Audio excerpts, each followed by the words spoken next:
So, good afternoon and good morning, wherever you're watching this from. It's wonderful to be able to welcome you here today to our penultimate and one of our final sessions of the year as part of our PA Forum program. And we've got a cracker for you today. Excuse the Christmas pun. Oi. But we are going to be bringing back Nick Elston, who's done a whole program of sessions for us, specifically focusing around the health and wellness piece for our members this year. It's our third year working with Nick, and we're excited that he's going to be back with us again next year. And we have an amazing guest with us who we all know, or hopefully, if you don't know, you're going to get to find out loads of information about today. The amazing Lucy Brazier OBE from Executive Support Media. I've had the pleasure of knowing Lucy now for nearly 10 years. And every time I spend time with her, it's incredibly motivating, incredibly inspiring. She's huge within our profession, and she's supported us at our annual conference. If you've seen her, she's done a number of webinars with us. And I think today's topic is really poignant because it's all about the evolution of the PAEA role. And every time we speak to Lucy, there's always something going on, something new, and always lots of information to share. So I'd like to welcome Nick and Lucy and just say a massive thank you to us for your continued support to PA Forum. We love working with you, and thank you so much for supporting us every year, year after year. We love it. Thank you. You are very welcome, Dan. Always wonderful working with you. You ask, we always say yes. And that's because it's always such a pleasure. Thank you very much for inviting me back. Thank you. Thanks for the kind introduction, Dan. And I'll, of course, allow Lucy to reintroduce herself, as it will probably be the case very shortly. So, welcome to the final session of 2024. Like, genuinely, where the hell's this year gone? It's crazy how it's flown by. But we are talking about the evolving role. And of course, when I was thinking about the content for this final session, I could think no further than my lovely guest today, that there was no other options. This was the option. And I'm so pleased I managed to secure some of her valuable time. So for those I haven't met yet, my name is Nick Elston. I'm also the wellbeing kind of session lead for the PA Forum for this year, and very excited to say for next year as well. So looking forward to that. I am a professional speaker by trade, working in the mental health space. I'm also a transformational speaking coach. And the sessions that I run are all around giving people a real four-dimensional human experience approach to the topics that we cover. And again, that's why today it's such a great fit, because conversationally, myself and Lucy have had many great conversations throughout the times we've met each other. We also both work in lots of different spaces as well. And of course, you do as well. My business is called Forging People, and it came from a line in one of my early talks that in life we can either allow our adversities and our challenges and all the stuff that we experience to negatively impact us for the rest of our days, or maybe we can choose these things to forge something better, forge something beautiful, forge something powerful, something that wouldn't have existed without you going through your stuff in the first place. And to me, that's where it all makes sense. To some, to many, this year has been tough. So again, having this session in December is great timing, so we can kind of regroup for 2025. And as always, that the experiences and the insights that I share are based on lived experience. I surround myself with amazing solution-focused people such as Lucy, because ethically, morally, and for insurance purposes, I'm not the guy to tackle everything. Also, if they ever release my first country music album, this is going to be the cover as well. But there we go. There's a whole different story. I'm not going to get down. So I am very delighted to welcome Lucy to today's session. Lucy, do you want to introduce yourself to everybody, please? So I would love to. Thank you very much, Nick. So most of you know that I am very, very involved in the administrative professional space globally. I am the founder and CEO of Executive Support Media. We publish Executive Support Magazine. We put on all sorts of events and trainings and things all over the world. But that's only kind of part of the story. Somewhere along the line, I became somewhat of an advocate for you all. I spend an enormous amount of my time now in companies helping them to restructure their administrative functions and talking to your executives and your HR teams about how they use administrative functions to make sure that the business is operating properly and that they're getting the most out of you. And I got awarded the OBE in 2021 for services to office professionals. And very excitingly, this year, my book, which published in September last year, was awarded the International Book Award Career Book of the Year, which excites me for all sorts of reasons. reasons, but particularly because, I don't feel that it's a job anymore. It's very much a career for the 500 million people that work in it, 90% of whom are women. So that's probably quite a good place to start, is it, Nick? It's John. It's a really good place to start. The challenge for us will be keeping it to 40 minutes because Oh, yeah. we I both read speak your professional. questions. I was like, well, each of those is probably a full day course, but yes, I shall do my best. So the overarching aim of both of our roles here today, I'm going to act as host, Lucy as my guest specialist, my guest expert, and we're going to cover just 7 topics I've kind of picked off the top of my head, which I feel are relevant to your space. But after 14 minutes, we'll come back to the room. So you've got that 15 minutes to ask any questions that you want. I cannot see the chat box right now, so Dan's very kindly offering to facilitate that for us. So let's just dive in, shall we? I wanted to start with being able to master influence, Lucy, because I think I read it earlier on that 2025 will be the year of the thought leader, and now more than ever, stepping into that space of influence is really crucial in all sectors. But as a PAVAEA, why is it important to master the art of influence? No, I think you're correct. I think we've got a whole heap of thought leaders. And I think for the assistant, it's important to understand that you are the subject matter expert in what it is that you do. I think very often we see assistants as helpers or support or sitting somewhat outside of the business rather than sitting next to their executives and really understanding what's going on. And I think that all kind of boils down to understanding what the role is in the first place. And when I ask assistants why they're employed by their companies, very often they just sit there and blink at me. And actually, the same is true when I say to HR, well, why do you employ administrative professionals? Or you say to executives. And it's kind of, well, they're there to do the things I don't want to do and to do the bits and pieces and to fill the gaps. And nothing could be further from the truth. The organization employs you to give your executive back time. So really, you have your speciality, which is the administrative piece, and your executive is employed to do the things that they are the only ones that they can do. That's why they're paid their massive salaries. So simple economics says that if both of you are capable of doing something, it should be you that is doing it, so that your executive is freed up to do their piece. And I think once the organization starts to understand that just like somebody who works in finance is an expert in finance, and someone who works in marketing is an expert in marketing, you are the expert in administration. And there are skills that you have that nobody else in the business has, particularly when it comes to implementation and process and procedure. When I do psychometric testing on assistants, there's one particular strand where a high score in that psychometric testing is between 12 and 15. And regularly, when I test assistants, they're coming in between 20 and 30. So to me, that piece, which is taking ideas and turning into reality and is putting process and systems and ways that things will work better into place is hugely helpful. And I have to say to you, I'll give you a really good example of that. When I run my course, one of the exercises is, once we've done a whole load of business strategy, to go away and to look at a process which they know, or the assistants know, isn't working. And I know what happens. You look at these processes and you think, oh gosh, there's got to be a better way of doing that. That's taking so much time. And then you think, well, I'm sure somebody's thought it through. So I'm not really confident enough to raise my hand and say, I think that could be done a different way.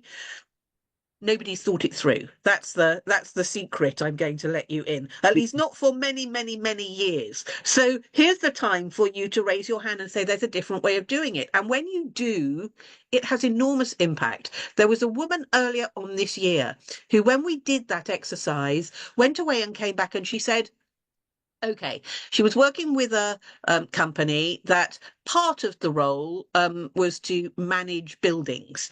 And she said, I have been saying forever that we need a database because right the way across America, we manage nearly 500 buildings. And every time something goes wrong with them, I'm having to pick up the phone and find local people who will be able to fix that. And I said, okay, so how many hours do you think you spend a day doing that? And she said, well, between 3 and 4.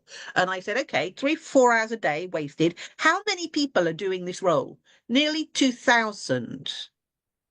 Oh, that's 16 million across the year. when you work it out. $16 million when you worked out their salaries and how much time it was going to save. So sometimes, if you're wondering whether you're influential or not, just putting into action the simplifying of a process can save huge amounts of money. And I think these days influence isn't about leadership isn't about authority, it's about this influence piece. And to me, as long as you understand what your role is, you understand what your strengths are, you understand you're a subject matter expert in your own skill set, and that skill set has huge return on investment when it's done properly, hopefully it elevates the role hugely. Wonderful. Thank you so much. I mean, one of the conversations, actually, a few of the conversations I had when I first joined the PA Forum, it was my first experience of working in the assistant space. This was kind of maybe pre-COVID or just around the COVID time. And the conversations I was having, quite interestingly, that people kind of fell into the role, whether that be by accident or kind of through transition. But more and more now, the conversations I have at the conferences that we're attending and speaking at, there are people that are intentionally building a proactive career through this role. What can you share with us to kind of enhance that career progression path for the people that are here today? Oh, Nick, it drives me a bit crazy, really, that it's still seen as a job. Because when I start my conferences, one of the first things I do is to get everybody to queue. So I say, starting at the front of the stage and going to the back of the room, I want you to organise yourself in years of experience. Okay, so you say, so if you've only had 2 months experience as an assistant, you're right at the front. At the back, we're going to have the ones who've been there forever. And we get about 10 people in before we reach 10 years. There are thousands of years of experience within that room. And very often there's a group at the end that are 30, 40, 50 years of experience. So please don't tell me that this is not a career anymore. This is something that Absolutely. people um, proudly have as a career. But what we have found more and more is that there is great frustration because within organizations is very often only one level for assistants, or maybe two at best, and they're not understanding that if you have somebody working on reception who is brand new to the workforce and somebody who's working supporting the CEO, they're totally different roles. And very often you'll find that job descriptions are hugely outdated, and because there is that line on the bottom that says and everything else we might like to throw at you, that's a kind of catch-all. So when you go into your performance review and you start saying, well, I've done way above what I should have done this year, they go, yes, but that falls into that. So therefore, how are we going to measure what it is that you do? Now, to me, it's just like every other role. Part of the reason I think HR don't understand it is because it's really difficult to measure it. So back in 2015, many of you know, but we helped WA Alliance, the World Administrators Alliance, to implement the Global Skills Matrix. And the Global Skills Matrix has 4 levels of assistant, plus the Chief of Staff over here as well, so that everybody understands what that is.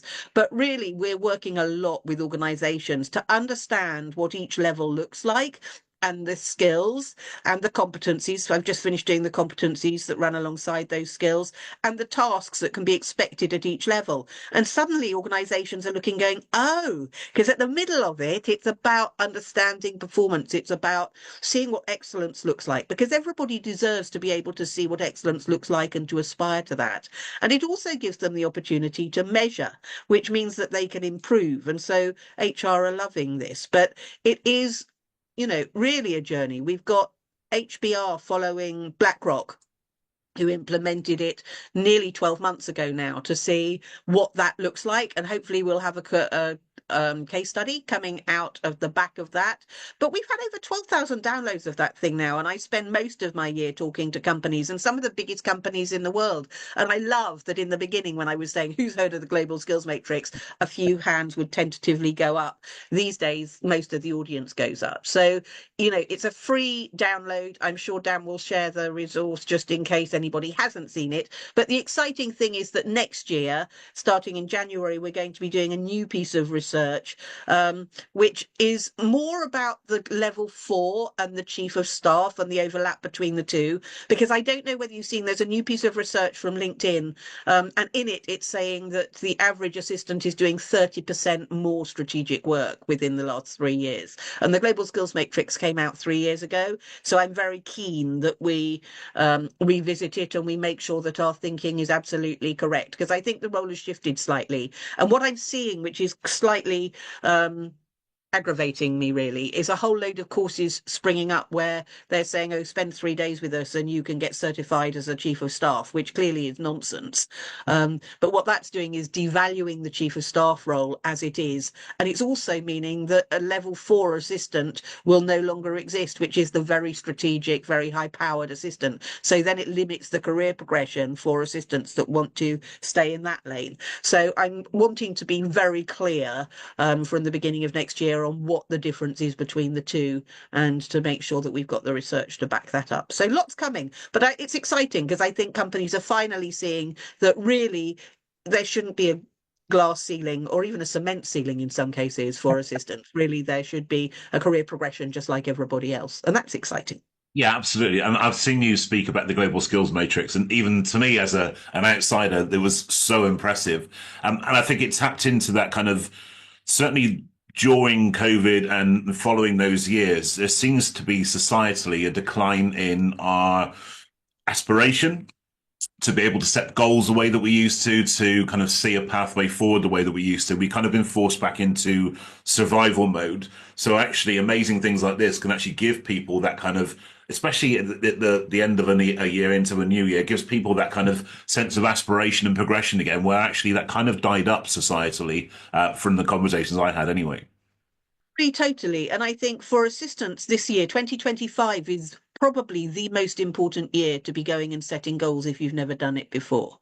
You know, it's 70% of assistants don't do year end or have any kind of career plan.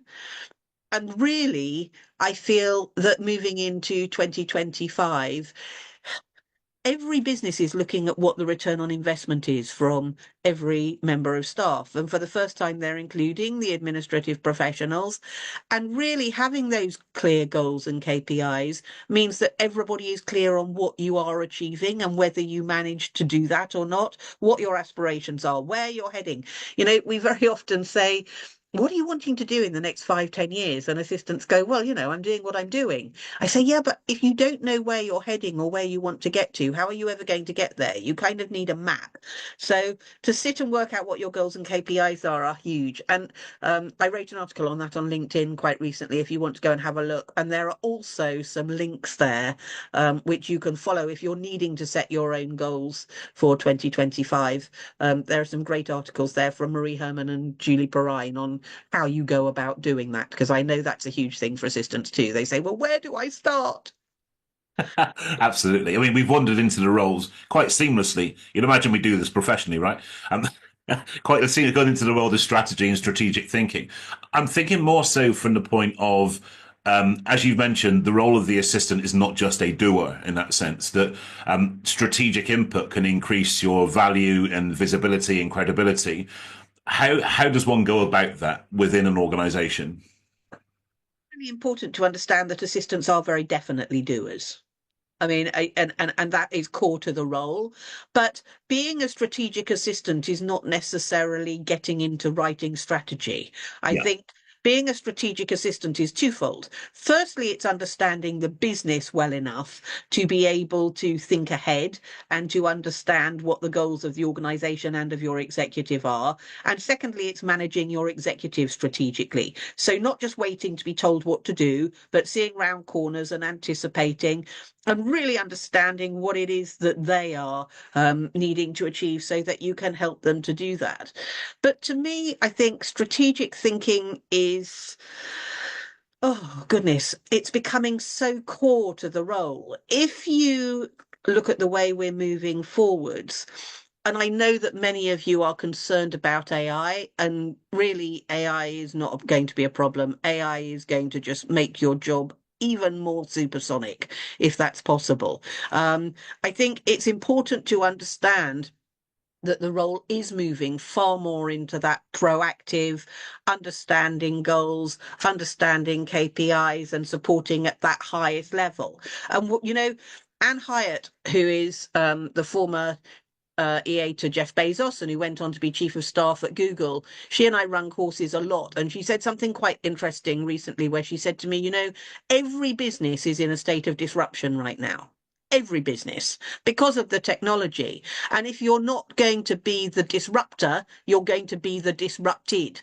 Now, I think that sounds quite scary until you understand that the latest research from LinkedIn and Microsoft is saying that assistants lead the field when it comes to adoption of AI. As a job family, they're adopting it faster than anybody else. And I think that's really exciting. Of course they are, because most of their job is task-based and reactive. So if they're getting rid of all that boring stuff, then you can move into being a proper strategic business partner. And that really means supporting at a much higher level and getting into project management and into data analysis and into looking at how you're going to support goals that your executive has got in a more in-depth sort of way, maybe producing briefing documents. And what's so interesting is that 66% of leaders are saying that they now won't hire an EA without AI skills. It's really growing in importance. And within that report, it's also saying that 77% of leaders think that AI will accelerate an early career admin's growth. So all of that is really, really exciting. And in fact, there's a line in it which I really highlighted, and I'm using a lot when in my strategic course, which is that they say in this report that for employees, AI is raising the bar and breaking the career ceiling. So many assistants feel stuck and don't know quite how they get to the next level. And to me, AI is actually going to be the tool that allows you to do that, because it takes you away from hours of doing expenses and doing minutes and sitting there doing writing hundreds of documents. It's going to do that, and then you can sit and play with it. But the stats around that are also really interesting. So to me, it moves you. It shifts you into a realm where you're understanding your executive far better, and the two of you are hitting the goals. I'm just going to clarify that quickly before I go on to communication skills, which is that it always used to be that the executive was up here and the assistant was down here. And we keep talking about collaboration. It's a buzzword. And actually, what that means is that what should happen now is that rather than the executive receiving a goal and going off on this journey to hit the goal and you going, how can I help? And them throwing things at you that you might use to help them, what should happen is that the two of you sit down, you understand what the goal is, you understand how long you've got to hit it, and you're bringing your expertise to the party so that the two of you are moving together in order to hit that goal together. So the success is both of yours. It's the two sides of the coin. So that means to me that you're becoming far more of a strategic business partner, and it makes the role far more interesting. And it also makes the return on investment far more measurable for the organization. Love that. Firstly, I'm loving the name drops as well. Amazing people that you work alongside, and they're probably saying the same about you right now as well. So there we go. It's a double-edged sword. Thank you so much for your insights on that. I mean, we are wandering again into the realms of communication skills. So the PA Forum, I run an event every year called Find Your Voice Live, where we look at the emotional storytelling side of speaking. So based on the premise that your ability to deliver any message with clarity and power and emotion will have an ultimately defining impact on your success by your own definition. You have taken that to whole new levels in terms of your speaking and the way that you communicate and raise awareness and create so much positive change. One of the things that does come out from the day, though, is that very often people get caught with communicating in confrontational situations. So maybe situations where they have to really clearly state an opinion. So I guess the question to you would be, in that situation, which could be sensitive or intense, how can you, as an administrator, have better conversations with people in high pressure environments? Think so much of that boils down to how you see yourself, Nick. I think it's a really great question. But to me, most assistants will feel it's that kind of parent and child relationship for so many still. It's what I was talking about. It's that. And so if you've got somebody shouting at you, then you're going to feel like you're down here somewhere. It's a transactional analysis piece, isn't it? And transactional analysis is a framework that says that the way people respond to you is very often to the way that you behave. So there are parents and there are adults and there are children. And most assistants and executives traditionally had a parent and child relationship. But it isn't that anymore. It's an adult relationship.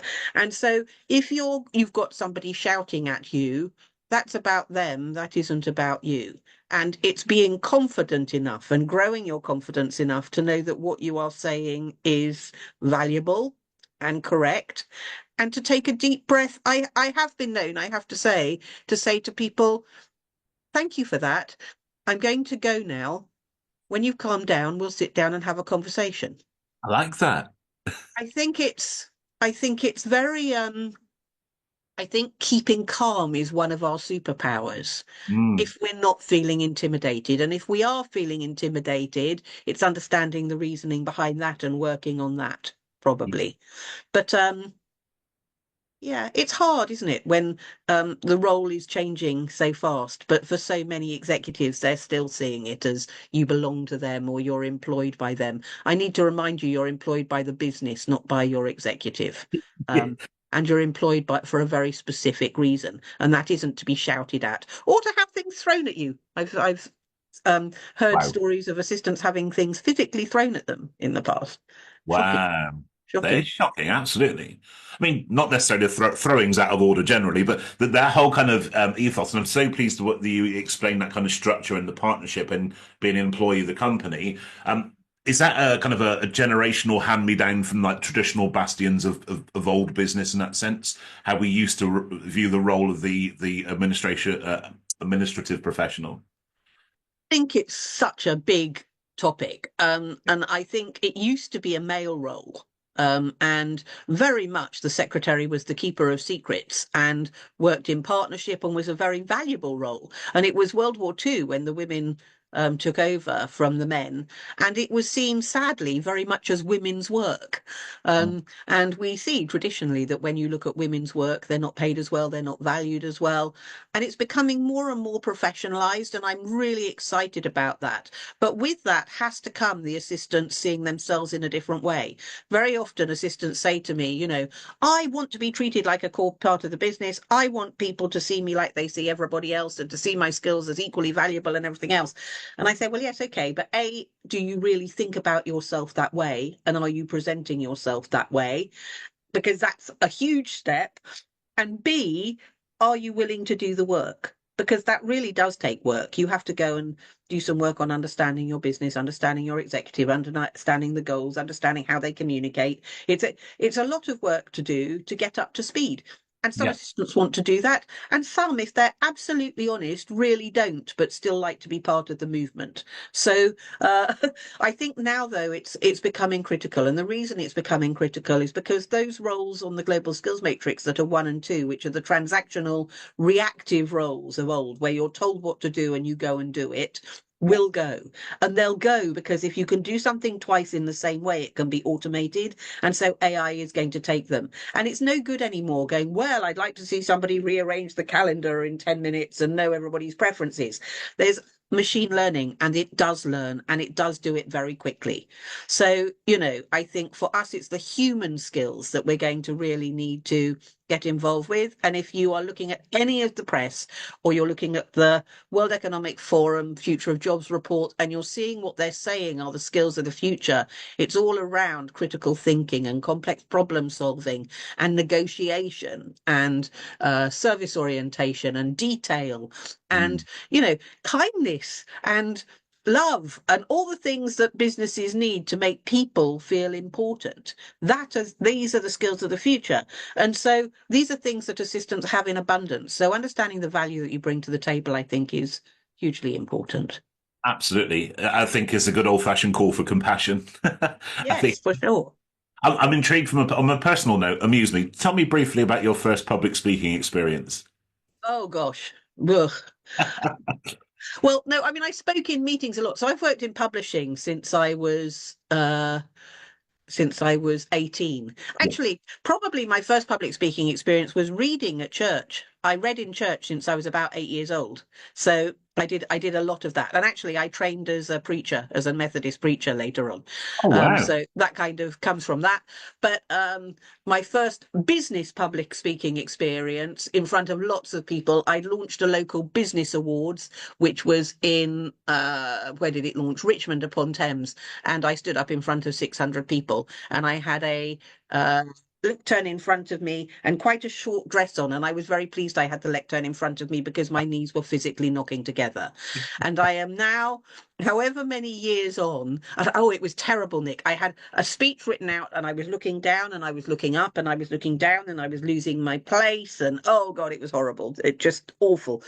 And later on, and I may have told you this story, but my dad was head of drama at the BBC. And after doing quite a lot of public speaking, I said to him, Dad, I really, really need to connect here because I'm being asked to do this more and more. And I really stressed. And he said, well, you have an amazing story to tell, so tell it with all the magic you would tell a 5-year-old a fairy story, and stop having words and put pictures on the screen. So that, for example, imagine you have a storybook in front of you where you're telling somebody the story of Cinderella. You know when you turn the page and the next picture comes up what the next part of the story is, and then you can tell it with magic. So I've done that ever since. You'll very rarely see that I have lots of words on a screen. It's usually a picture, and that's because it's reminding me what the next part of the story is. And yes, Yeah. there are bits of what I say where I'm repetitive, and obviously the themes are the same, but you're never going to get the same presentation twice from me because things are forever coming to mind. And as I'm learning things at conferences from other people, and as I'm reading stuff, I go, oh, and I saw this, that was so interesting. And that was, so you don't get tied up, and it's very freeing. I love it. It is someone after my own heart. I love that. Thank you, Lisa. Thanks for sharing that. I guess in terms of well-being and resilience, there's two things I really wanted to approach with you here. The first one is you do so much positive work to empower people. And also because you are so out there, visible, accessible, as you're kindly proving today, how do you also maintain your own well-being and resilience? Kind of, so what do you do to recharge, but also what advice would you give to people here, so that they can look after their well-being and kind of build and boost resilience in their roles? I don't know whether you know, but I know some of the people who are on this call do know. But in 2010, I burnt out, and I burnt out really quite badly. Okay, no, I I didn't know was that. Yeah, I was heading up a department of maybe 80 people globally, and it was a 94 million pound bottom line. And I was in the office at 7 in the morning and rarely home before 10 o'clock at night. 13 magazines, all the associated events. And between us, my husband and I have 7 kids. So, and they were all living with us. I got up one day, went to the office, sat and looked at the computer and just thought, I haven't got a clue what I meant to do today. It was like my brain had gone, if you are not going to stop, I'm going to stop you. And it was like it had wiped the disc clean. And it was terrifying, actually. I don't think I've ever been so scared. I don't remember getting home. I went to a doctor who signed me off for 5 weeks and gave me tablets. And I slept for about 5 weeks. And when I went to go back, they said, you obviously can't handle the pressure, so we're letting you go. So I went from a 6-figure salary to nothing overnight with all those kids and several of them in private school, and I was the main breadwinner. So it was quite an interesting time. And at that point, my husband said to me, that newsletter you've had forever, why don't you turn it into a magazine? You could do that from the kitchen table and we'll keep going with what we're doing. That was in autumn 2010, and I launched executive support in March 2011. And it was always meant to be me sitting at my kitchen table. And he says to me sometimes, you're exhausted. And I say, yes, but I don't have all the politics going on.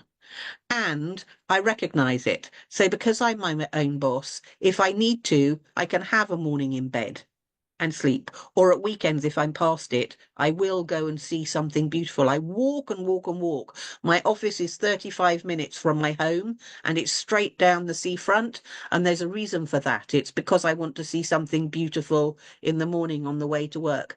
And very often I have worship songs actually in my ears as I'm walking down the seafront because it just makes me very calm and it means I can think about what I'm doing for the day.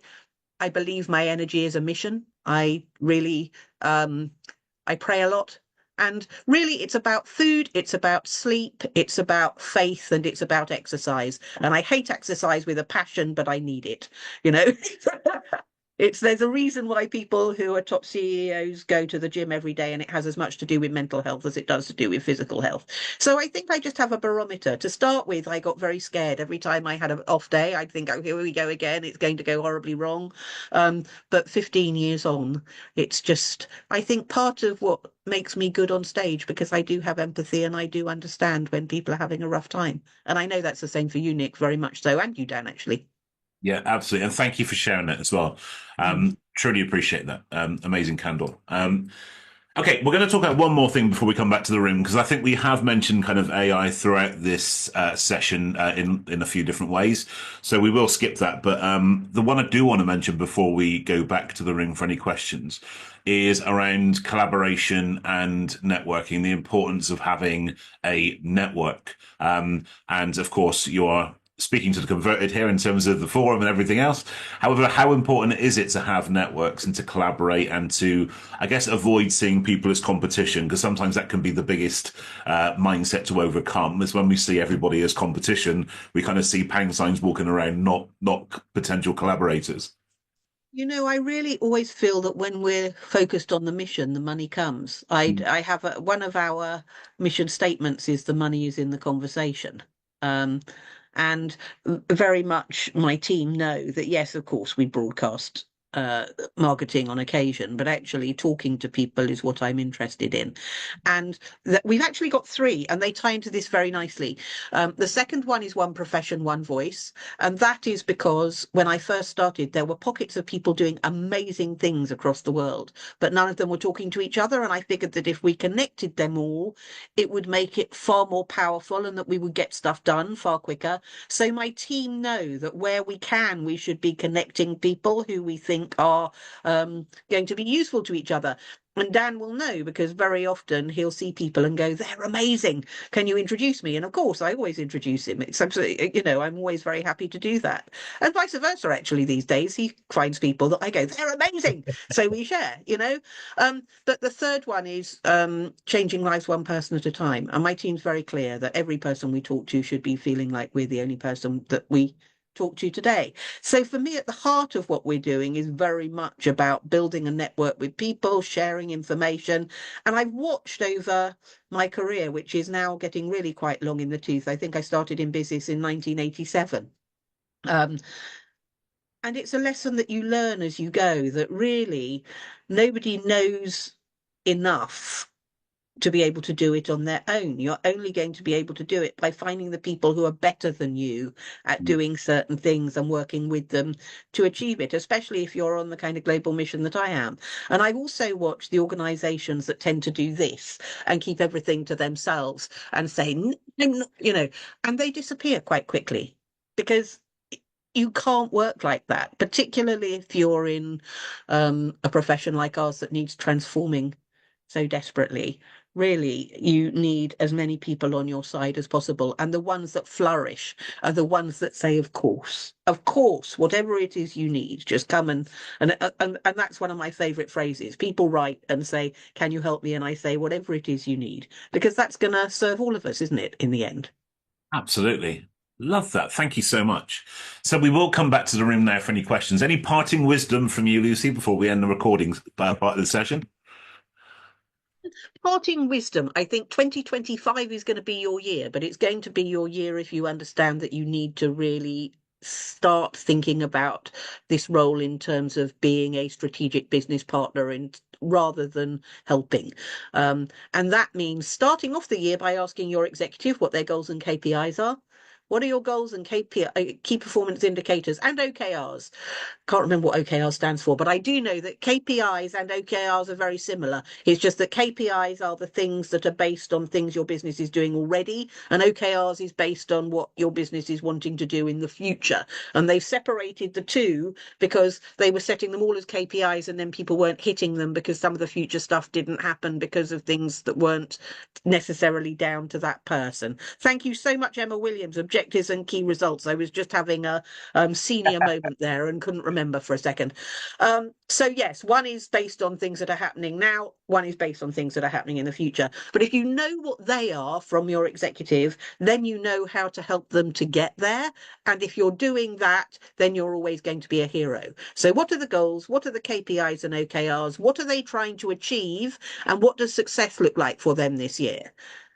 Start the year off with that. Then you can fix what it is that you're going to do to support them. And the other thing I would say is maybe start the year off with a refresh. If there are things that you really want to be doing in 2025 that you weren't in 2024, take 3 of them. No more than 3, because you're going to confuse them and they're going to confuse you.